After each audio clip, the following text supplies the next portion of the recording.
ایک تو قرآن مجید میں حدیث میں ذکر آ گیا نا، قرآن مجید میں حدیث میں ذکر ہے اس کا جنات کا، یعنی خاص طور پہ سام کے بارے میں بڑا مشہور واقعہ نبی صلی اللہ علیہ وسلم کے دور میں ایک نوجوان جو تھا وہ اس کو ڈیتھ ہو گئی تھی باقاعدہ، اور اللہ کے رسول صلی اللہ علیہ وسلم نے کہا تھا کہ بہت سے اب جنات جو ہیں اب مدینہ کے اندر مسلمان ہو چکے ہیں، اور آپ نے یہ صحیح مسلم کی حدیث ہے بالکل اتھینٹک.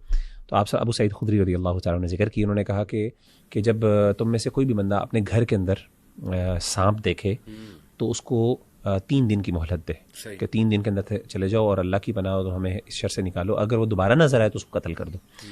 تو یعنی سانپ کے بارے میں انہوں نے واقعہ سنایا باقاعدہ ابو سعید نے کہ ہمارے ایک صحابی تھے، ایک نوجوان صحابی تھے، تو وہ غزوہ خندق کے موقع پر ان کی ڈیتھ ہو گئی. تو وہ گھر میں آئے، نئی شادی ہوئی تھی، تو اللہ کے رسول سے اجازت لے کے گھر آ جایا کرتے تھے رات کو.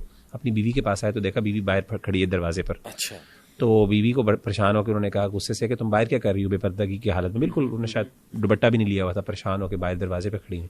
تو انہوں نے کہا کہ اندر جا کے دیکھیں کیا ہے. تو اندر گئے تو کہ بیڈ کے اوپر بستر کے اوپر وہ ایک سانپ تھا. تو انہوں نے نیزہ مارا اس کو، تو زخمی کر دیا اس کو اور پکڑ کے باہر لے کے آئے. جب باہر لے کے آئے تو ابھی وہ مرا نہیں تھا، تو اس نے ان کو ڈسا اور ان کی ڈیتھ ہو گئی وہاں پہ.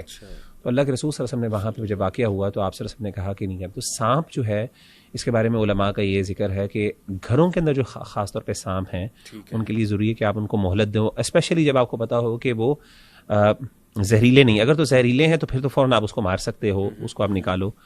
تو اس میں سانپ کا اچھا ایک اور چیز بڑی انٹرسٹنگ ہے، یہ جو ہے نا وہ جو حدیث آتی ہے اللہ کے رسول نے فرمایا کہ شیطان جو ہے وہ اپنا ابلیس جو ہے وہ اپنا تخت پانی کے اوپر رکھتا ہے اللہ تعالیٰ کو جو ہے نا اللہ تعالیٰ کو کاپی کرنے کے لیے الیاذ باللہ. اس حدیث میں مسند احمد کی روایت کے اندر ذکر ہے کہ اس کے ارد گرد سانپ ہوتے ہیں. اچھا، یعنی سانپوں کا وہاں پہ بھی ذکر ہے. اور اس طریقے سے آپ کو پتا ہے کہ کرسچن جو ٹریڈیشن ہے اس کے اندر شیطان جو ہے وہ سانپ کی شکل میں آیا تھا حضرت آدم علیہ الصلوۃ والسلام، سرپنٹ کی شکل میں. تو سانپ کے ریفرنسز ہمیں بہت زیادہ ملتے ہیں. تو جو خاص طور پہ جو اسنیک گاڈ ہے یا گاڈیسز ہیں یہ تو ڈائریکٹ ریفرنسز ہیں. سن گاڈ جو ہے اس کے بھی ریفرنسز بہت ملتے ہیں. ہورس کے، حارس جو ہے وہ شیطان کا نام ہے، تو ہورس اس سے ریلیونٹ ہے. تو سن گاڈ، اور آپ کو پتہ ہے حدیث میں یہ بھی ذکر آتا ہے کہ اللہ کے رسول نے فرمایا کہ جب شیطان وہ اپنی جب پوجا کرواتا ہے تو وہ جب شیطان غروب یعنی وہ غروب ہونے لگتا ہے تو وہ اس کے سامنے آ رہا تھا اپنے سنگوں کے درمیان. تو ان کے بڑے ریفرنسز بالکل صحیح احادیث کے اندر ملتا ہے. تو یہ حارث نام نہیں رکھنا چاہیے، اس پہ علماء کیا کہتے ہیں؟ نہیں، حارث رکھا جا سکتا ہے، اللہ کے رسول نے بعد میں اس کی اجازت بھی دے دی تھی. ہاں، تو لیکن ویسے ہی شیطان کا نام تھا، شیطان پہلے نام